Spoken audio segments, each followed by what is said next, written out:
নমস্কার বন্ধুরা, আর জি কুকিং চ্যানেলে আপনাদের সবাইকে স্বাগত। আজ নিয়ে হাজির হলাম কচি কুমড়োর দারুণ একটা চটপটা রেসিপি নিয়ে। তো চলুন শুরু করা যাক। আমি এখানে 500 গ্রাম একটা কচি কুমড়ো নিয়ে নিয়েছি। আমার কুমড়োটা একদমই কচি। খুব ভালো করে গোটা কুমড়ো ধুয়ে ছোট ছোট টুকরো করে কেটে নিয়েছি। আর খোসা আর ভেতরের অংশ আমি কিছুই ফেলিনি, কারণ একদম কুমড়োটা খুব কচি ছিল।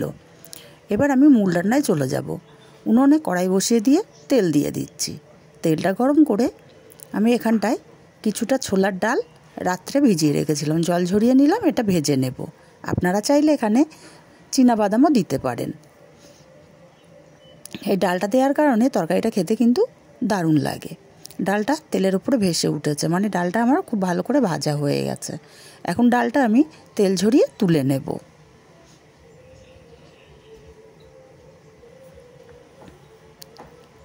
এই তেলের উপরে দিলাম একটা তেজপাতা ছিঁড়ে, 2টো শুকনো লঙ্কা আর 5 ফোড়ন, আর দিয়ে দিচ্ছি 1 চামচ আদা আর কাঁচা লঙ্কা বাটা।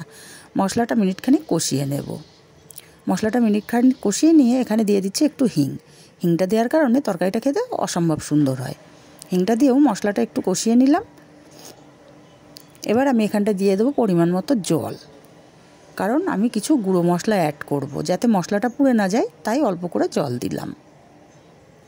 আর জলটা দিয়ে ভালো করে মিশিয়ে দিলাম মশলার সাথে। দিয়ে দিচ্ছি পরিমাণ মতো হলুদ, 1/2 চামচ শুকনো লঙ্কার গুঁড়ো, যেহেতু আমার কাঁচা লঙ্কা ব্যবহার করেছিলাম, 1/2 চামচ ধনে গুঁড়ো, 1/2 চামচ জিরে গুঁড়ো, আর দেব অল্প একটু কাশ্মীরি লঙ্কার গুঁড়ো, এটা কালারের জন্য।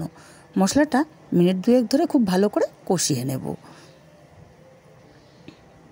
মশলাটা খুব ভালো করে কষিয়ে নিয়ে কেটে রাখা কুমড়োটা দিয়ে দিলাম।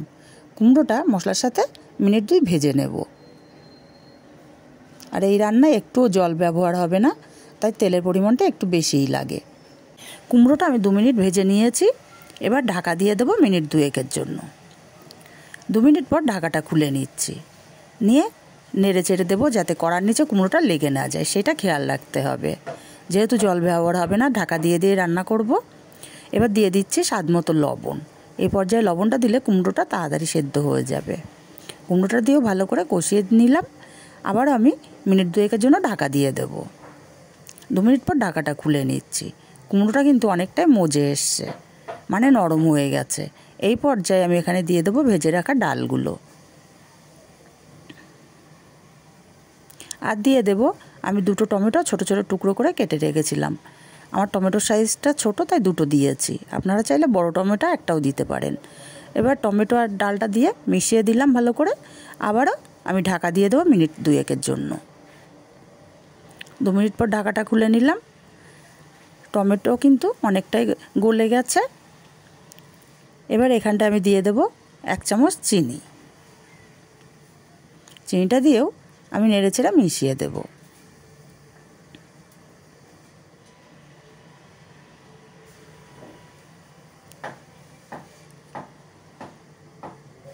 আর দিয়ে দেবো 1 চামচ চাট মশলা, এটা চটপটা টেস্টের জন্য। আপনারা চাইলে এখানে আমচুর পাউডারও দিতে পারেন। ভালো করে নেড়েচেড়ে মিশিয়ে দিয়ে আমি আরও মিনিটখানিক ঢাকা দিয়ে রাখবো। মিনিটখানিক পর ঢাকাটা খুলে নিলাম, আর তৈরি হয়ে গেল আমার চটপটা কুমড়োর রেসিপি। এবার দারুণ একটা ফ্লেভারের জন্য আমি এখানটায় কিছুটা ধনেপাতা অ্যাড করব।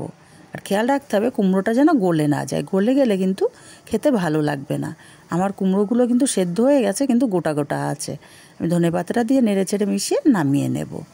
আর তৈরি হয়ে গেল আমার দারুণ চটপটা, দারুণ টেস্টি একটা কচি কুমড়োর রেসিপি। এটা ভাত, রুটি, পরোটা সব কিছুর সাথেই কিন্তু অসাধারণ লাগে। আমার রেসিপিগুলো যদি ভালো লাগে, আমার চ্যানেলটি সাবস্ক্রাইব করে আমার পাশে থাকবেন, আমাকে সাপোর্ট করবেন। আর কাছের আত্মীয় স্বজন বন্ধুবান্ধবদের কাছে শেয়ার করতে ভুলবেন না।